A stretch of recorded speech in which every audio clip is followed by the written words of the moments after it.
Okay, students, while we're waiting, does anyone have any questions that I can answer about the Math MOOC, about online learning, mathematics, anything that I can help as we navigate our way through this Math MOOC? I see some people typing, so please feel free to ask questions.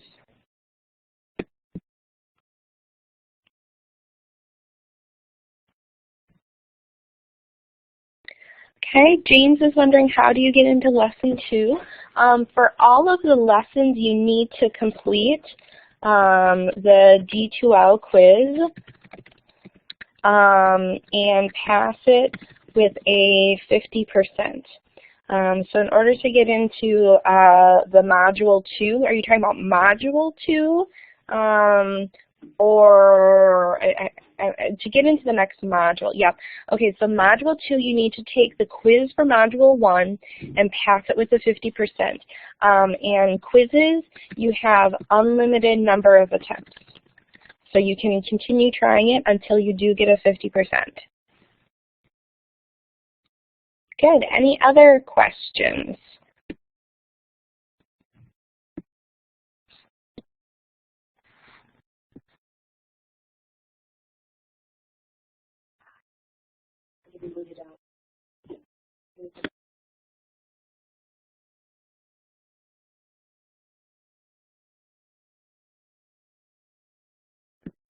Okay, Toby, that's actually something we changed. We originally had 2, but we have changed it now to unlimited number of attempts. Good. Other questions?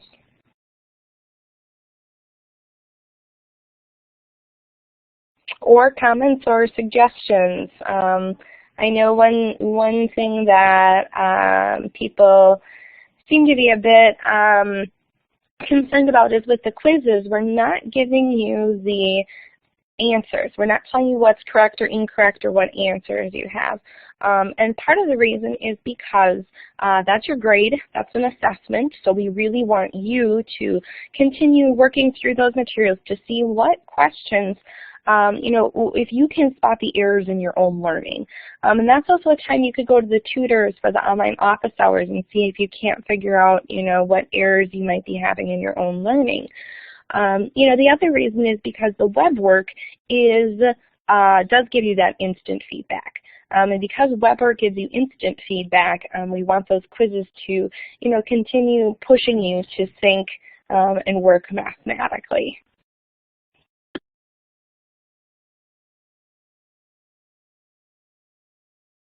Okay, are there any other questions out there? Things that I can help you as we navigate through this Math MOOC? I see someone's typing.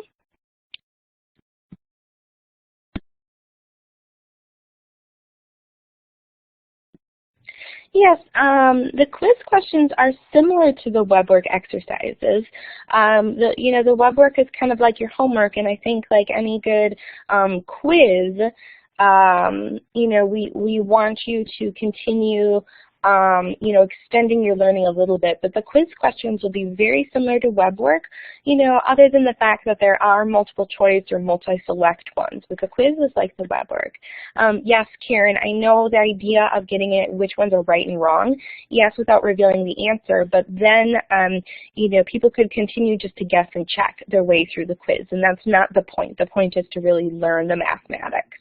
And I know it's different, but it's the way that we're going to run this MOOC with the quizzes. And at the end, when you're done with all 9 modules, before you take a post-test, we will be giving you answer keys for all the quizzes. So that way you can go back, look at your learning in math and see what went on.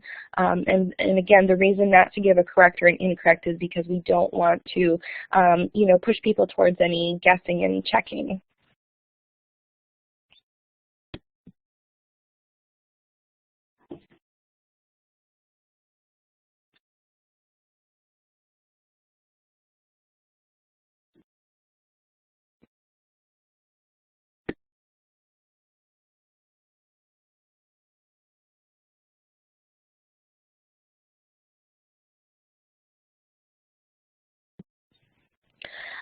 Yes, the quiz formatting in D2L, I know that it does put it at that kind of smaller piece and that there's still the header on top of it. In terms of reading diagrams, there should be a way that you can zoom. And if Carrie Mathwig's out there, she might be able to tell us a little bit more, but I do know that in D2L there is a zoom feature, or you could just, like you normally zoom in on a screen. That would help you, and I see that Carrie is typing. So hopefully she has an answer on how to help resolve that. We do recognize that it's small. We actually can't change that font size or anything on our end. It's a D2L feature.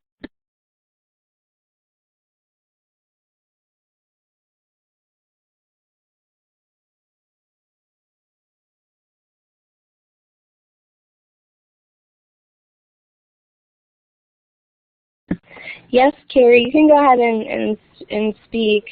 Okay. Thanks. There should be multiple. Yep, go ahead, Carrie. Yeah, just in response to French, I thought, so if it's not the font, if you could take a screenshot and send it to mathmooc@uwlax.edu and include a little bit of information. Are you using a Mac or PC? Are you using a particular browser like Firefox or Safari or Chrome or Explorer? And if you include that information along with the screenshot, that would help us figure out, maybe target a better solution.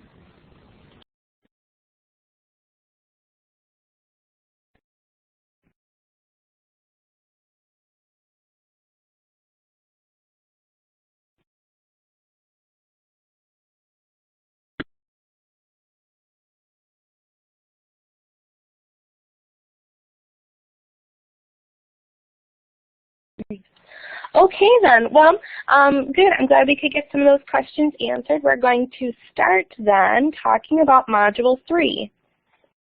And Module 3 has a lot of information that's all dealing with solving, specifically linear equations, inequalities, and absolute values. So we're going to start by looking at a cell phone company here, which is charging $25 fee per month and $2 for every long-distance phone call. If the total charges for the month were $49, we want to figure out what is an equation that would help us figure out how many long-distance phone calls. And let me set up the poll here so that I will give you choices A, B, and C. And I want to use that polling feature. That polling feature is above where it says main room. You'll see the first one is a smiley face with emoticons. The second one says step away from the session, raise your hand, or now you should have A, B, and C. Go ahead and think about this, where P is the number of calls. Okay. We have $25 a month and $2 for every long distance phone call.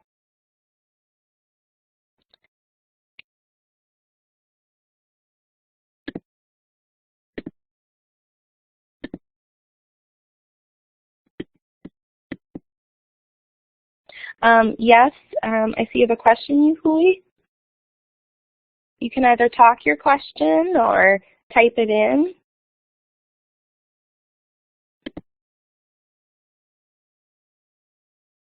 Oh, yes, you can answer using the poll. Again, the poll is right up above. There should see a box that says like A, and I want you to go ahead and poll in what your answer is. Okay, good. I see a lot of people have chosen C. And I've just published our responses to the whiteboard. And most of you either polled C or are typing in here C. Good. I'm really glad that you recognize that. The idea here is that $25 is our flat fee. It is $2 for every phone call, so that's where we get 2 times our phone call, and our total bill was $49. So good. So now, can someone figure out then how many phone calls did we make? If we know that this is our modeled equation, can we figure out how many phone calls?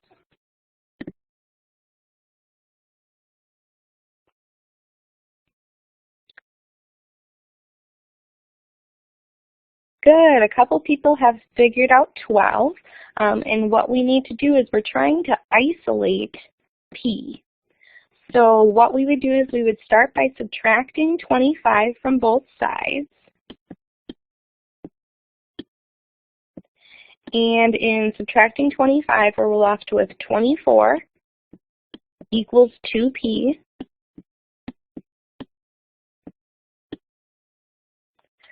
So if 24 equals 2P, then P equals 12. Excellent. This is working with a linear equation where we have a variable to the first degree. So continuing on then,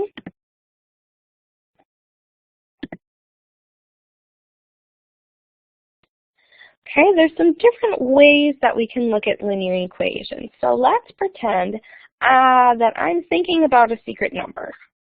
Okay, I tell you that if you take 4 more than half of my secret number, you're going to get the same as if you took 1/3 of my secret number and increased it by 9. Okay? Okay, so as I took 1/3 of my number, it increased by, okay. So in looking at this, we're going to consider S to be my secret number. Again, I have a poll set up. Let me actually get my polling to, okay, well, A or B. So with the poll now, I've cleared it. I want you to figure out, reading this, which way can we model this if S is equal to my secret number? Go ahead and poll what you think.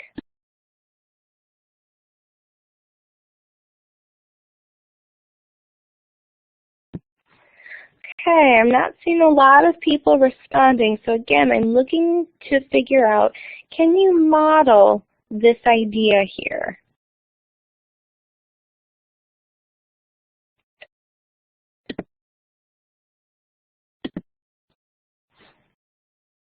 Oh, there, thank you. Oh, no wonder we had so much confusion. All right, here we go. My screen moved, but none of yours did. So here we go. I am looking at a secret number, starting over.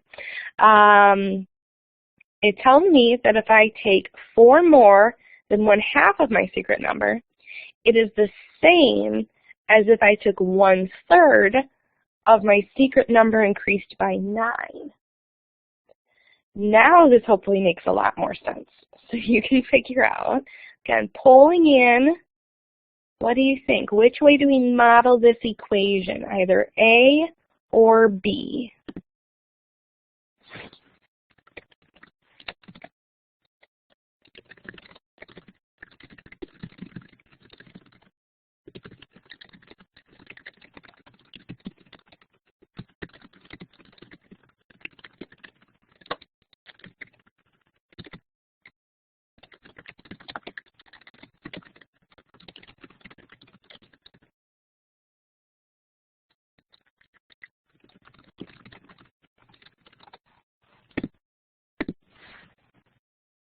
The polling is right above the room, and it says main room, and then you should see 4 icons. One of the icons should say A, and if you push down on that, you'll see A, B, C, and none, and that should give you the place where you can submit your polling answer.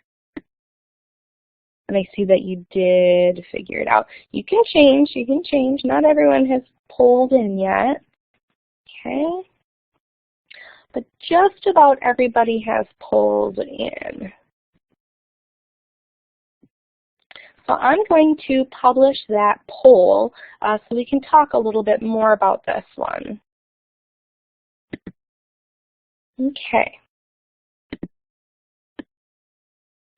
So our poll, as we look at this, 8 people thought that it was A, and one person was going with the idea of B. Now, we need to kind of look at the differences between these two. One says 9 plus 1/3 my secret number. Another one says 1/3 times the quantity of my secret number plus 9. So we need to really look at and read this to make sure that we understand. The second part says that I will get the same as if I took 1/3 of my secret number increased by 9. And really this whole idea here, it's the secret number increased by 9 is all together.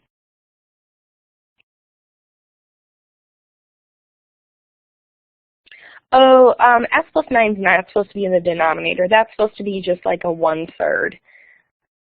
PowerPoint doesn't always give us the best equation modeling. So it's supposed to be 1/3 times the whole quantity, S plus 9. Good. I hope that clarifies it. We've been loading in PowerPoints, and if you've ever worked in PowerPoint and equation, it's not always best to think. So I'm hoping that you can see that reading these things is very difficult. But the idea on this one is it's as if I took 1/3 of, and then the whole of is my secret number increased by 9. And it's very difficult to conceptualize, and so that's why we have to be really careful when reading these questions. And so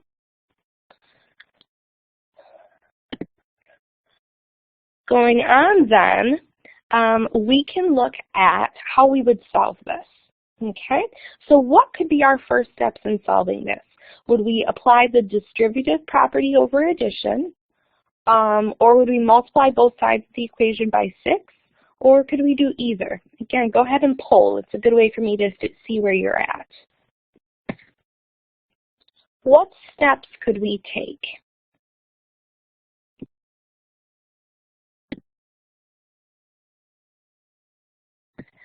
Okay, most of you have had the chance to poll in. And we're a lot more split on this one. So we're going to have to take a peek at what's going on here. The first says I could apply the distributive property.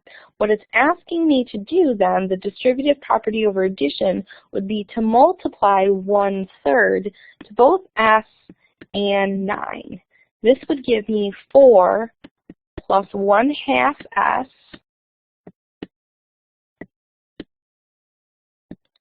equals 1/3 S plus 3.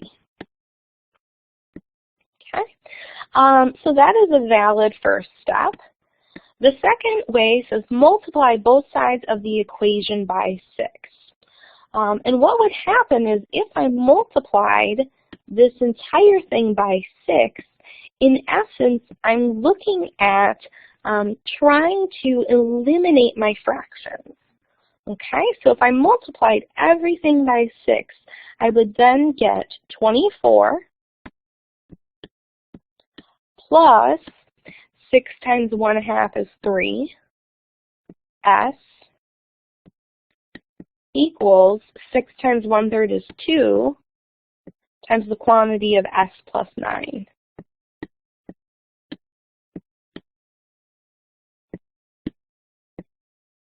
And so actually this is also a very valid step. The second step allows us to work within an equation that no longer uses fractions.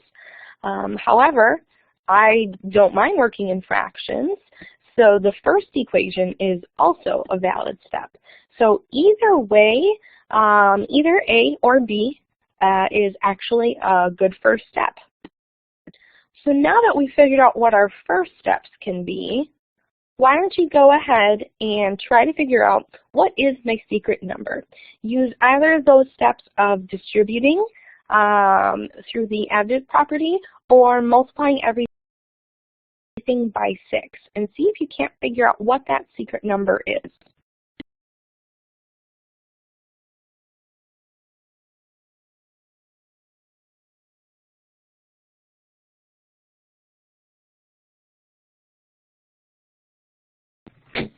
Yes, my secret number is -6. Excellent. I'm glad that you were able to make it through to my secret number. And what can we do to make sure that that secret number is indeed correct? How would we know if that -6 was actually the correct answer?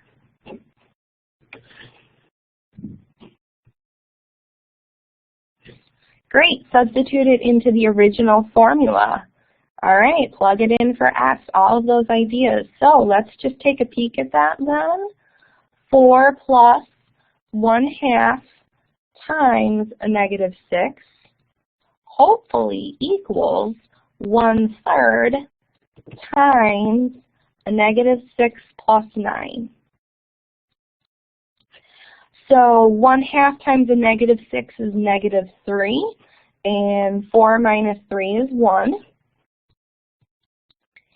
And -6 plus 9 is a -3, and 1/3. -6 plus 9 is a +3, and then 1/3 times a +3 is indeed 1. Very nice job.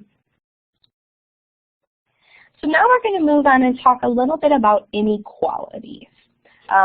And this is lovely stationery. I would love to have this stationery with Valentine's Day coming up. I love you more than rainbows and unicorns. So, inequalities. What we need to recognize about inequalities is we're going to treat them very similar to how we treat solving for linear equations. An inequality is expressing some sort of difference in terms of it's greater than, less than, greater than or equal to, or less than or equal to. So when looking at an inequality, okay, we can add or subtract the same number on both sides of the inequality, okay, and it does not change the direction of the inequality sign. So if I started, I'm going to solve this as if I would solve a linear equation by subtracting x on both sides, leaving x plus 2 is greater than 4. Next, I can subtract 2 from both sides, getting x's are greater than 2. Okay, excellent. So if x's are greater than 2 then, we know then, here's 2, a positive 2, and we're finding all of these numbers that are greater than 2. Okay, 3 is greater than 2, 4 is greater than 2, and we're going to be looking at something in a little bit called interval notation.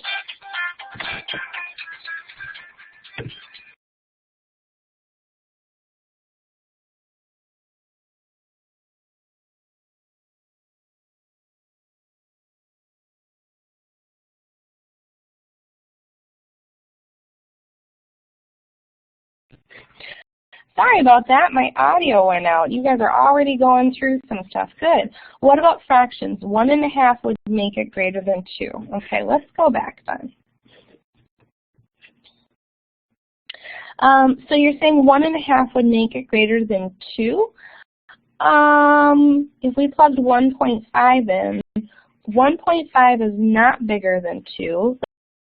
Let's look if we did that up here.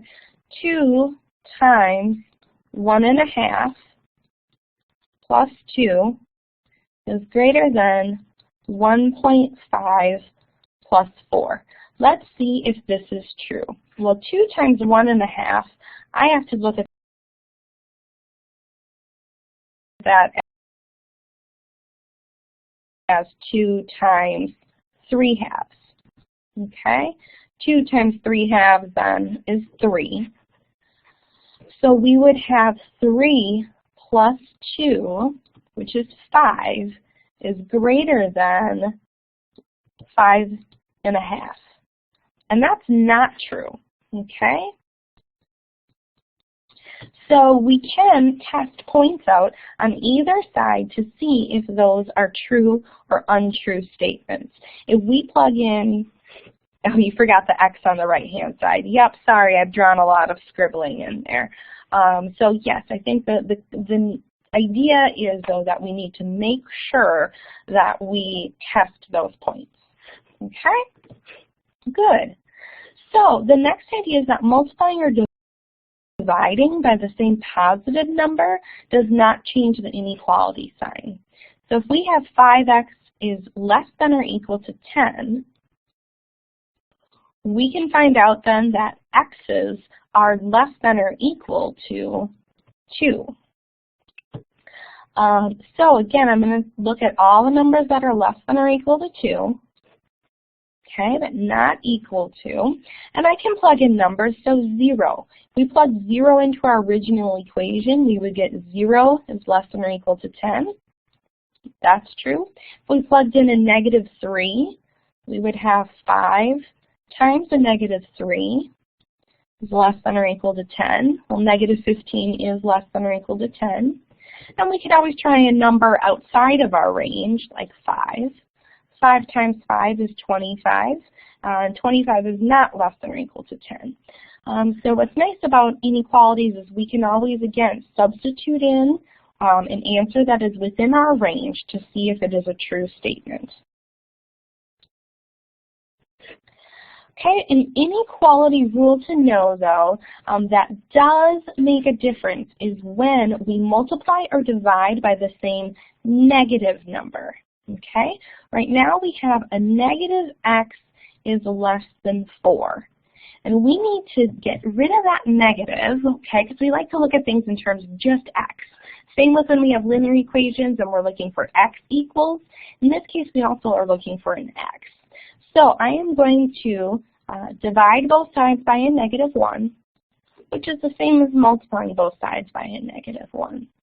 And now my rule says that I need to reverse the inequality. And so I have x's are greater than a -4. Okay, well, let's take a look at that. Why is that true? Well, first we can substitute in an answer in our range to make sure that we know that it's true, such as 0. 0 is always so nice and easy. We would have 0 is less than 4. That's a true statement. We plugged in -2. We would have a negative times a -2 is less than 4. And that's a true statement because that would end up being a +2 is less than 4. Okay. So why does this work? Well, we can look at the rules we do know.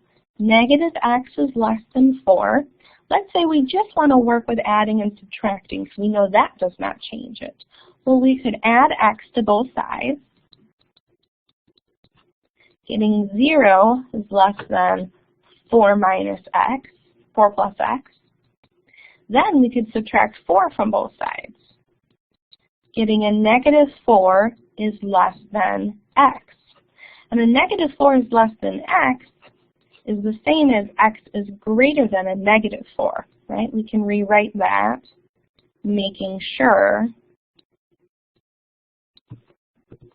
that we have x's are greater than a -4, that it's still pointing towards that -4.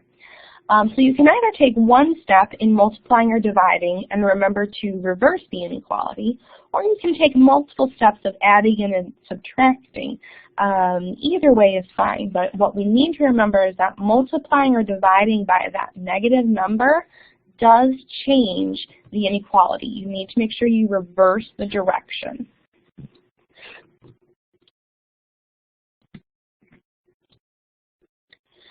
Okay, so now we need to solve linear inequalities. Okay, what we're looking for is that value or values of x that will make the inequality true. Okay. So, first step, there's a couple steps we could take, just like earlier when we were solving linear equations. We could either use our distributive property, or we can divide both sides by a -3. I'm going to divide both sides by a -3. This will leave me with 2x minus 1. And when I divide by a -3, I have to make sure to reverse that inequality sign. And then 9 divided by a -3 is a -3. Now I'm looking to isolate x. So I will add 1 to both sides. This leaves me with 2x is less than or equal to a -2. And dividing 2 on both sides, I have x's are less than or equal to a -1. Okay. But in college mathematics, we actually look to move from this inequality notation into some different notation. So let's look at another way that we can write inequalities.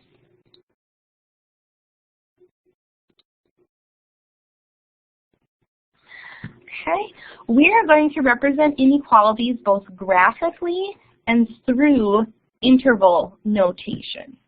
Okay, so we start with something like x's are less than 6. Okay, x's are less than 6 means we're going to find all of those numbers that are less than 6. Okay, and sometimes I know many schools teach the idea of open circle and closed circle for inequalities. Okay. However, in college, we look to brackets and parentheses. So an open circle is the same as the idea of a parentheses, and a closed circle, meaning equal to, we're going to use brackets. Okay? This is something called interval notation.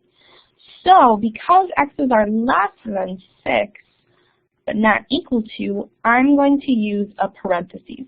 And that parentheses opens up downward because it kind of captures all of the material in between there. I see someone is having fun playing with symbols. If you could kind of refrain from playing with those symbols right now so that I have room to write on the whiteboard, that would be great. You can go into an online office hour at some point and play with the symbols. But let's try to keep things clean, please. So, looking at this in interval notation then, we start down here, we read this from left to right, and we start down here with negative infinity. Okay, and negative infinity does not have an end.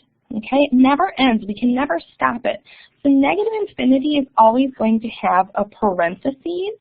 Okay, and because it has parentheses, then we read this from left to right. So we start at negative infinity and move up to 6 with a parentheses.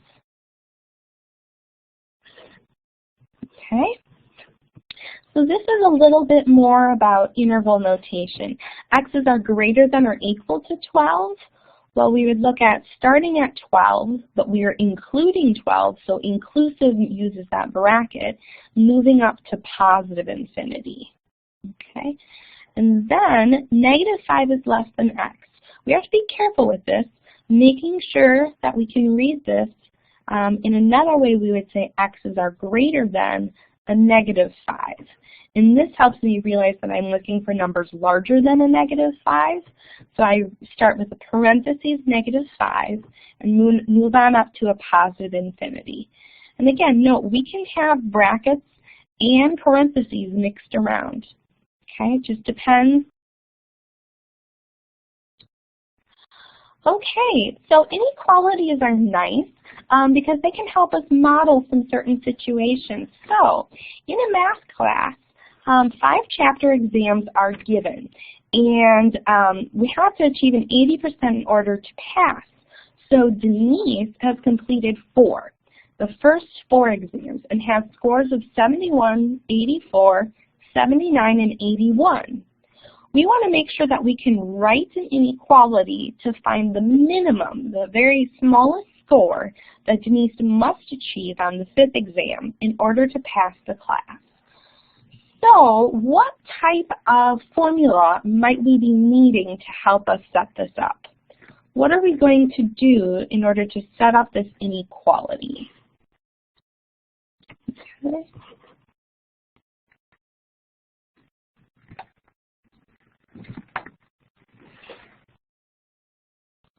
Okay, this is a certain math concept. What concept are we trying to figure out here?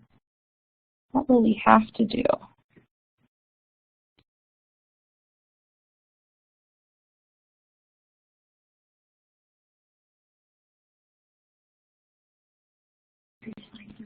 Excellent, Karen. We're going to find an average. So average means we need to add up all the scores and divide by that total number. So we want our average to be an 80%. We have 4 scores, but we don't know the 5th score. Okay, so we're going to say that the 5th score on the exam, we're going to call that X. Right? We could call it Y, Z, doesn't matter, but we're going to call it X.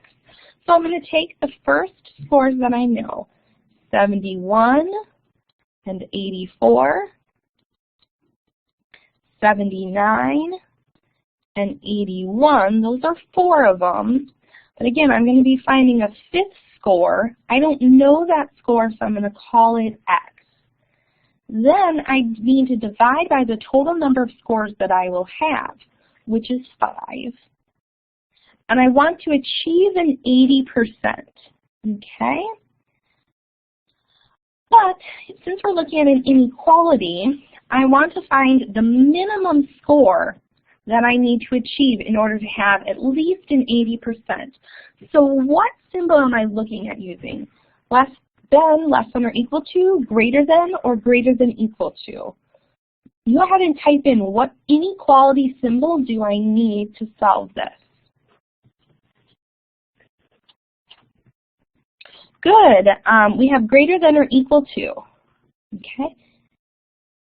Yes, greater than, T-H-A-N. Good, very good. The idea of greater than or equal to, because we want to have at least an 80%, because Denise wants to pass this class. So now, continuing with solving this, we can figure out that 71 plus 84 plus 79 plus 81 is 314. So I have 314.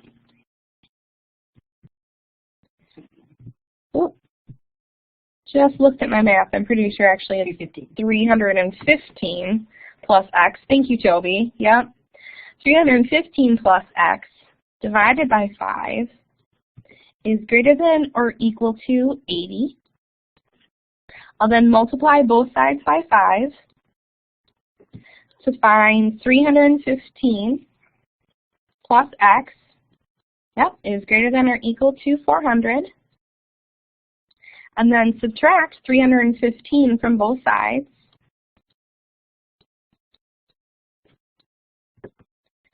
So that x's are greater than or equal to 85. So Denise needs at least an 85, if not higher, in order to achieve an 80% in the class. Nice job. Thank you for your assistance. Okay. So now I just want you to think, inequalities, when we have a compound inequality, that's an inequality that has 2 inequality symbols within it. Those are called double inequalities. All right, and we're looking to figure out what satisfies this entire condition. So I've given you 3 choices, A, B, and C, with different numbers, -5, -1, and 2. Okay, yes, I know these are confusing. I know, but we're trying to figure out what kind of value will make it true for all of them. So first I want you to think about how you might solve this, and then go ahead and pull in A, B, or C. What makes this true?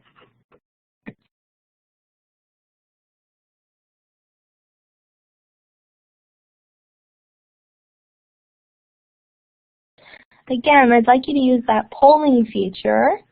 See if you can't figure out which of these answers, A, B, and C, which one satisfies this compound inequality. And that polling feature, again, is above where you see the idea of main room. You should have 4 different icons. One of them is an you know, an A-looking icon, and if you pull down, you can click A, B, or C.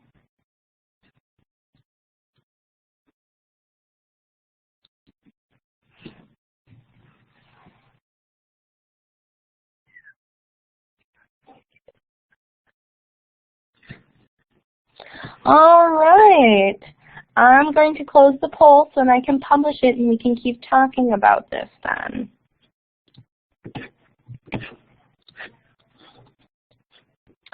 Okay, so the majority of you chose B, although we had some people looking at A and C, and B is the correct answer on this.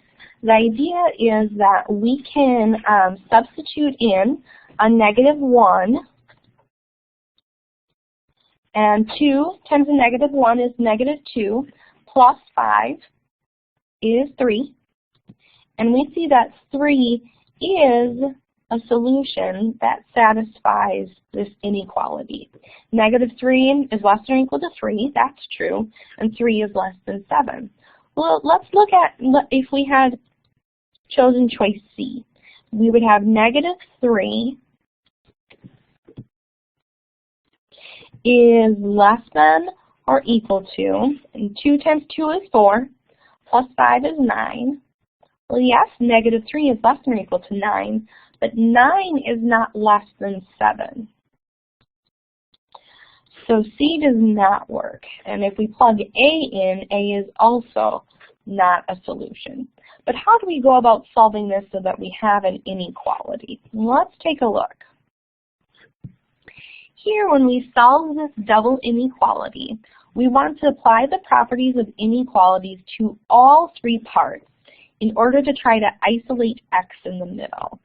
What that means is if I were to subtract 5, like I would in a normal linear equation, I need to subtract 5 to the middle and the edges as well.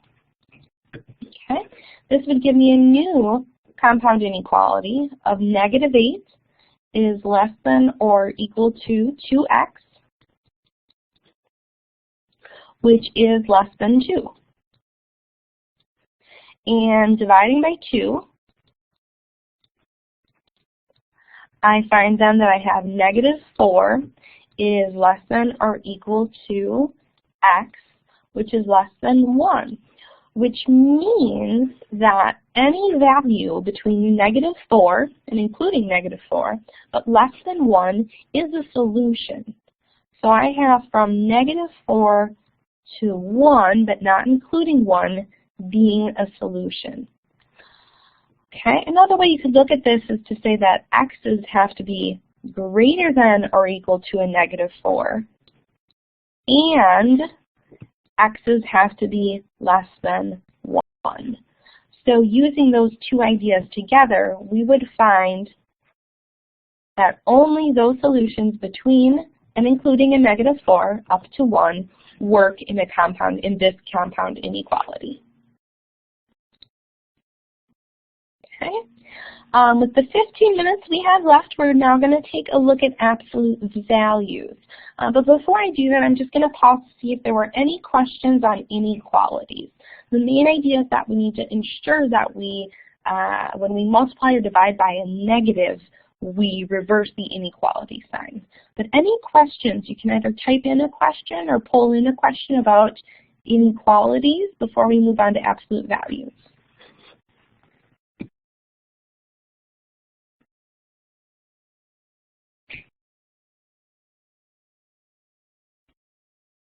Okay, I'm not seeing any, so I'm going to move forward then. Absolute values. Just wanted to throw up a fun cartoon. We're having a lot of fun in the math world with our cartoons these days, but some people might feel like they're missing the math gene.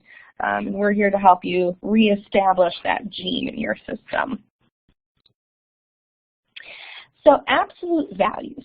The idea of an absolute value is that it is a number that represents a distance away from 0. So here we are at 0, and we're looking at 8. We're saying the absolute value of 8 equals 8. And that is because there are 8 units of distance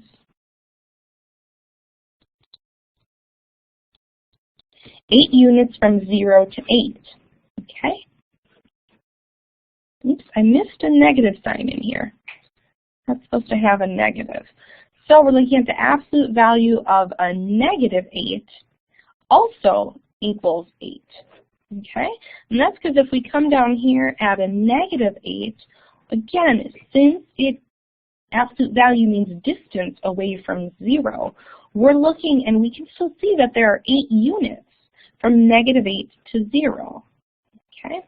That means that the absolute value of x equals 4. What does that mean to us?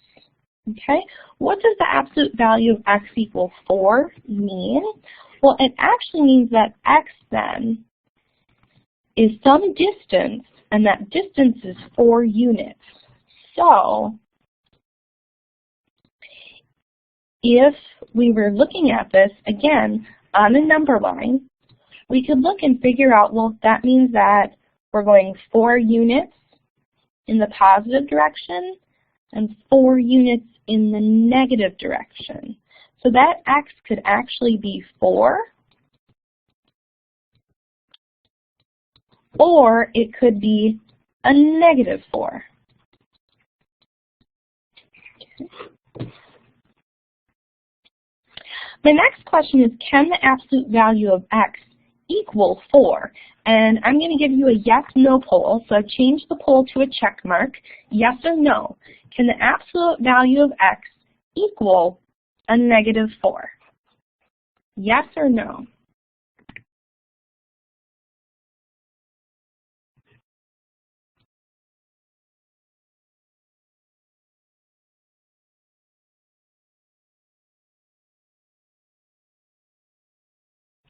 Okay, I'm going to publish our responses.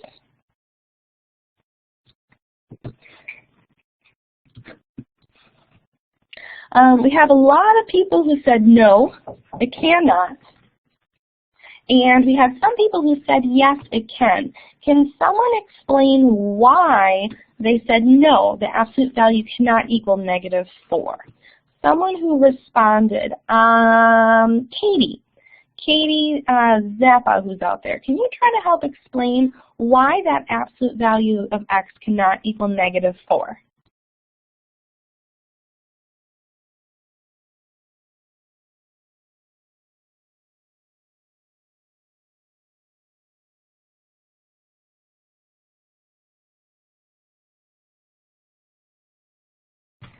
Excellent. Great explanation, Katie. You cannot have a negative distance from a number. And if you ever get confused, again, absolute value is distance. So think about if you're driving a car. You can't ever drive a negative distance. If you drive east for a while and then you drive west for a while, it's not as if you've canceled out any distance or have a negative distance. I think only in Ferris Bueller's Day Off did they actually rewind the distance on that odometer. But in general, no negative distance. Thanks you, Katie. Okay, so something to start thinking about then is which of the following statements is true. Okay, there is, oops, this isn't supposed to be there. This was when we were going to do a true-false polling.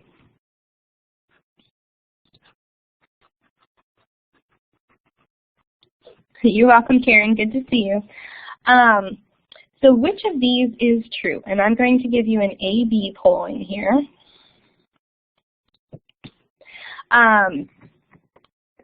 There is only one value for x that will make this statement true, or there are two values for x that will make this statement true.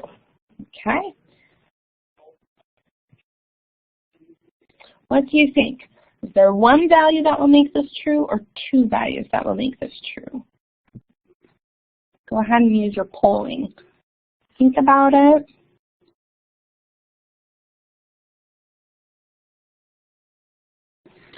Okay, a little less certainty on this one. People really trying to think through it, I know. How many answers are there? That's really what we're coming down to here, is how many answers are there? Okay. And what we're looking at here is the idea that there's going to be two answers. Okay, there is going to be two answers. Yes, Katie, I think you've already gotten to that point. And what those two answers are is we have to figure out, well, 2x plus 1, what's inside of here could equal 7, or it could equal -7. Okay, what's inside of that absolute value could equal a 7, or it could equal a -7. And the idea is because, again, that distance idea, we would either be a positive 7 units or a -7 units away. But that absolute value then allows us to, find that positive distance. And so this is how we're going to, this idea here is actually how we're going to work to solve absolute value expressions. So in solving absolute values, the first thing we need to do is isolate the absolute value expression and then set up two equations. And by isolate, we want to make sure that nothing is being added or multiplied or divided to that absolute value. So we would have 2x plus 1, absolute value of that equals 7. It's isolated, so now we're going to set up two equations. And what we're going to say is that 2x plus 1 could equal a positive 7, or 2x plus 1 could equal a -7 units. Okay? Again, you have to think these are our units, our distance away from 0. So now I'm going to solve these two equations. Subtract 1, I get 2x equals 6. And dividing by 2 on both sides, I find that x equals 3. Or in this second instance, I'm going to subtract 1 from both sides, showing that 2x equals a -8. And dividing by 2 on both sides, I have x equals a -4. Okay, so x equals 3 or a -4 would be your solution set for this. And in order to make sure that these are true, we can substitute those back into our original problem. So we would have 2 times 3 plus 1. The absolute value of that, 2 times 3 is 6, plus 1 is 7. So that equals 7. Okay. Or we would have 2 times the -4 plus 1 equals 7. And 2 times the -4 is a -8, plus 1 is a -7. But remember that absolute value says we're taking a distance, so the absolute value of -7 is 7. Two answers in this instance. Okay, so we're going to end with this absolute value then, where we have to start by isolating the absolute value expression. So what is the first step I need to take in order to isolate this absolute value? What is the first step? Go ahead and type me a step that I need to take.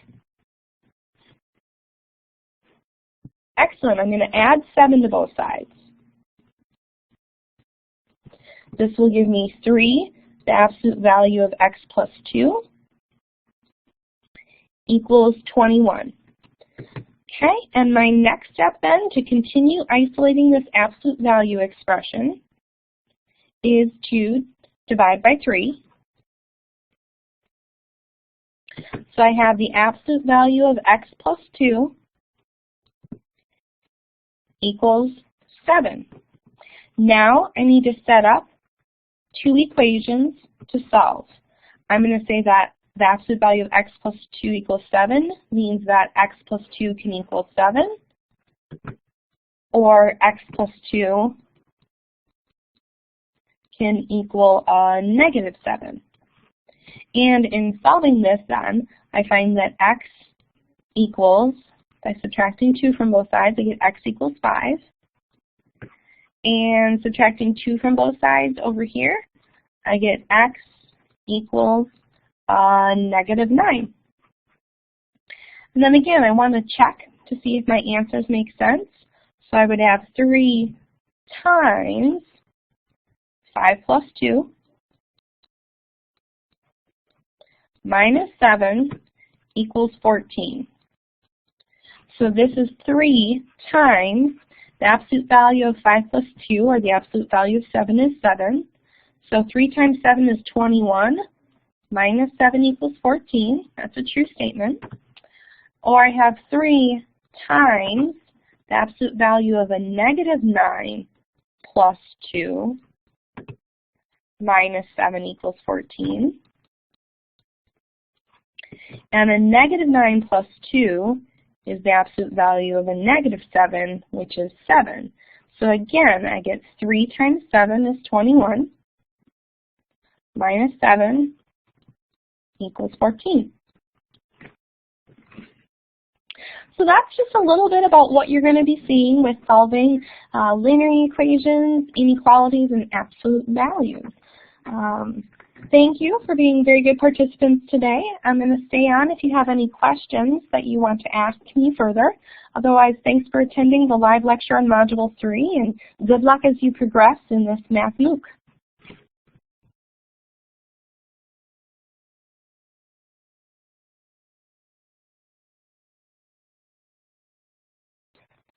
Okay, in order to leave the room, all you need to do is, click the X out of the screen. Otherwise, again, if you have any questions, I'm here for you to answer those questions. Thanks, Toby. There's lots of snow here.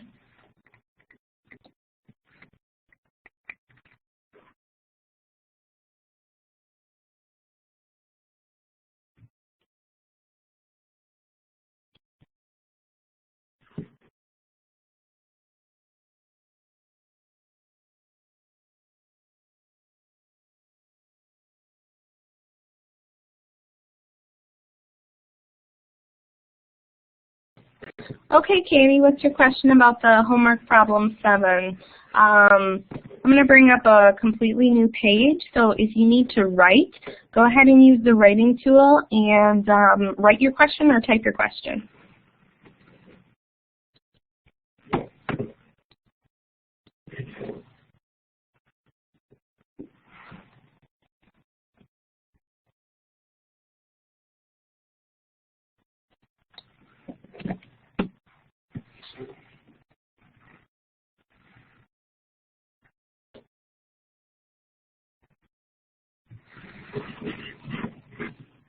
Okay, so this is an OR question, and we didn't quite get to everything today, but this is an OR question. What you're going to do is you're going to first start by solving these two inequalities separately.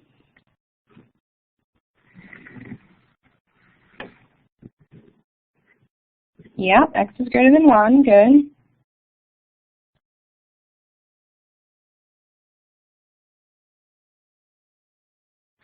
I'm wondering if I'm reading this right. If I subtract 5 on both sides, I get negative 2x is greater than a negative 1. And when I divide by negative 2, I get x is less than, because I have to reverse the inequality, 1/2. Okay, good. Just making sure we're on the same page, 1/2. And Katie, if you do have a microphone, you can push the talk button and talk to me as well, but I'll keep talking. Okay, cool. Well, this is fine. This is working just fine. Good. Okay, so I agree with your two solution pieces right here. And this is an OR, meaning one or the other thing must be true. Okay, so I'm going to start by plotting where x is greater than 1. Okay, here's 1. X's are going to be greater than 1 up here, but not equal to, so we're going to put that parentheses. Okay, and then x's are less than 1/2, So here's 1/2. Again, we're going to put a parentheses in here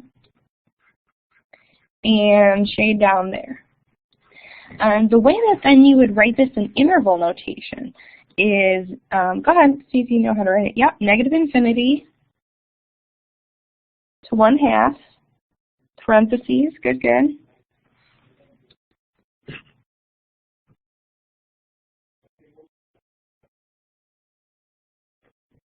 Good, and then from 1 to +infinity, parentheses, and the or, another way we write or in mathematics is with this U. It's a union symbol. Yep. Yep, looks good. That looks good to me. Did we have a mistake? Every so often we have a mistake. Okay, good. Glad I could answer your question. Thanks for participating today.